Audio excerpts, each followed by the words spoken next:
श्रीमद् भागवत गीता का 7वां अध्याय।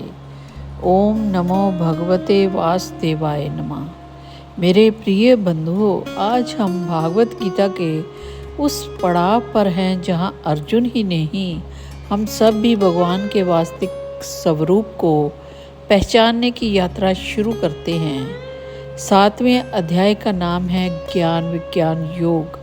ज्ञान का अर्थ है ईश्वर के बारे में सुनना और विज्ञान का अर्थ है उस ईश्वर को अपने जीवन के हर अनुभव में देखना।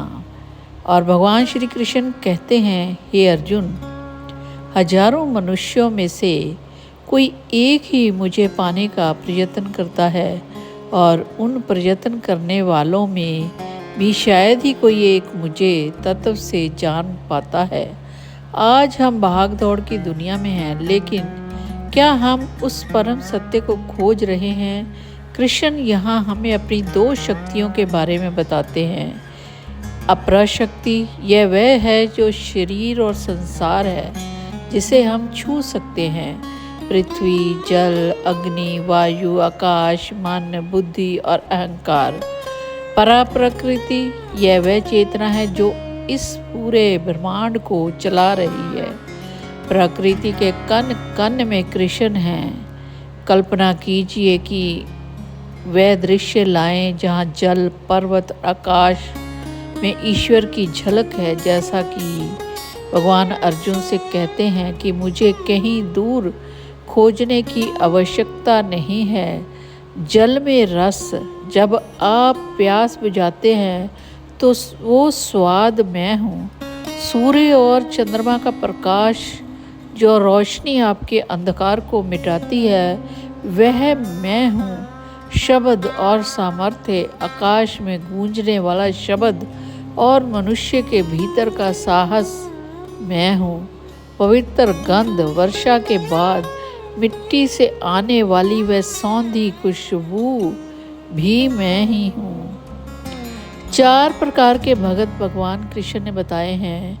आप कौन से हैं? भगवान बताते हैं उनके पास आने वाले 4 तरह के लोग होते हैं। 1, जो मुसीबत में भगवान को याद करते हैं। 2, जो धन को सफलता मांगने आते हैं।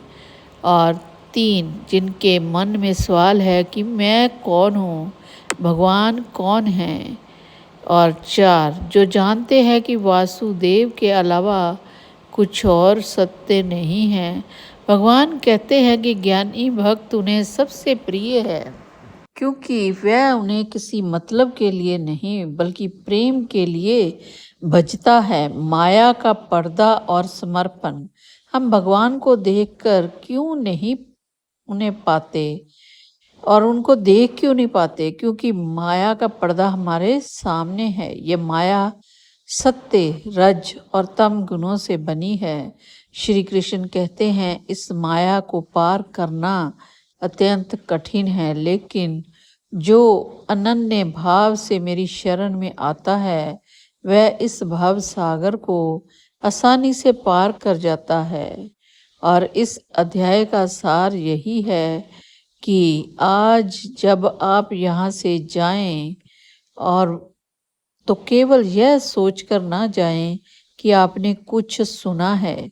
जब आप बाहर निकलें तो पेड़ पौधों में, बहती हवा में और यहाँ तक कि अपने शत्रु में भी उसे दिव्य ज्योति को देखने का प्रयास करें। यही वास्तविक विज्ञान है। ओम शांति, ओम शांति। यह कथा आपके द्वारा सुने जाने पर भगवान कृष्ण आपका हर मनोकामना पूर्ण करे।